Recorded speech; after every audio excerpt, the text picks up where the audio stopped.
New suspect in Seth Rich murder, this explains everything. Looks like they might be starting to connect the dots. And this time is huge. We have a new suspect in Seth Rich murder case. According to IRNsWire.com.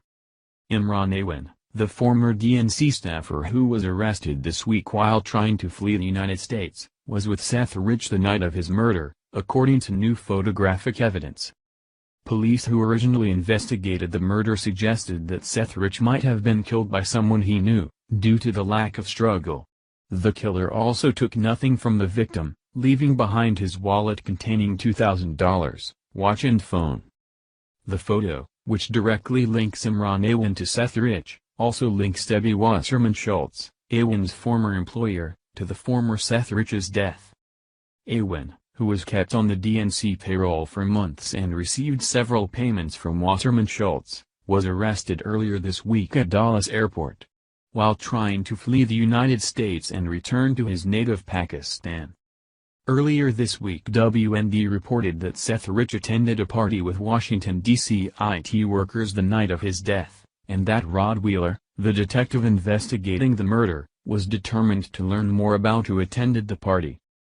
During the course of his investigation of Rich's murder, Wheeler says learned something peculiar that he hadn't heard before. Rich attended a party with numerous IT workers the night he was killed.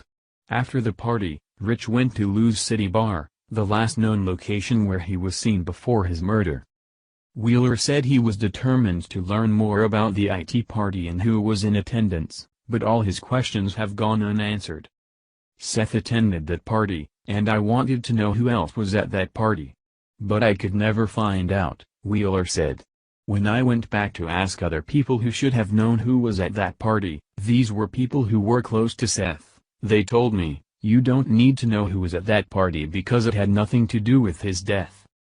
Uncovering more details about the attendees of the party is essential in the Rich homicide investigation, Wheeler contends. He was at the party before he went to the bar. What you do in a murder investigation is you work backward. You want to trace the victim's steps as far back as you can. Who was that person around the day before? As far back as you can, he said. What was interesting is when I am told as an investigator that I don't need to talk to people who were at the party. It makes you wonder why. Now that we know Imran Awan was at the party, Rod Wheeler's statement has become even more interesting. Federal agents arrested Awan, the IT aide of Wasserman Schultz and the top suspect in a major Democratic hacking scandal, at Dallas Airport in Virginia as he tried to flee the U.S. and fly to the Mideast.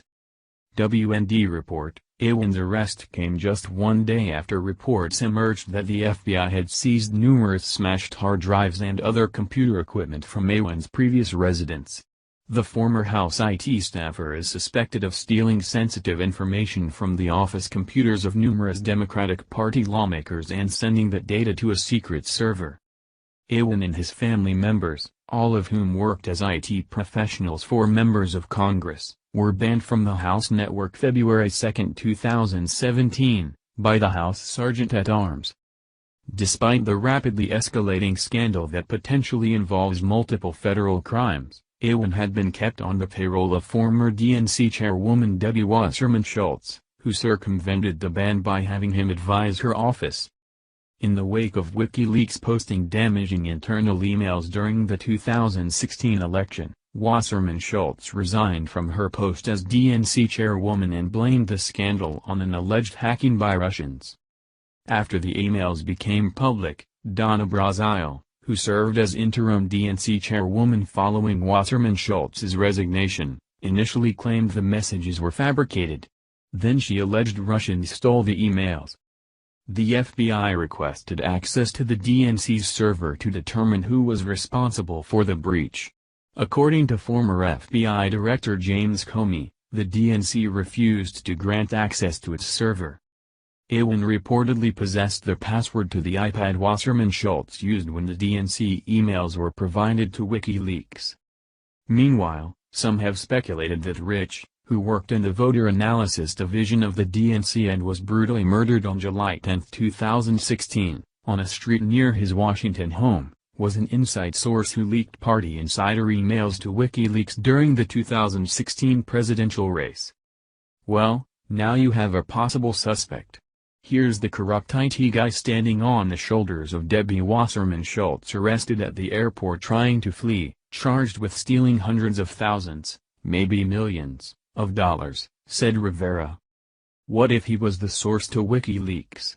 He has all the passwords. He has all the information. This is a huge story. Everyone assumed it was the Russians who hacked the DNC and then gave WikiLeaks the emails, said Rivera. For a long time people thought that Seth Rich was the person who leaked information to WikiLeaks. Seth Rich was then murdered in a mysterious botched robbery in which nothing was stolen. WikiLeaks founder, Assange told me personally 5 times that it wasn't the state or Russia, said Hannity. If you can prove disgruntled Democrats were the leakers and not the Russians, as Julian Assange has said, doesn't that blow the whole thing out of the water? Said Hannity. Thank you for watching. What do you think about this?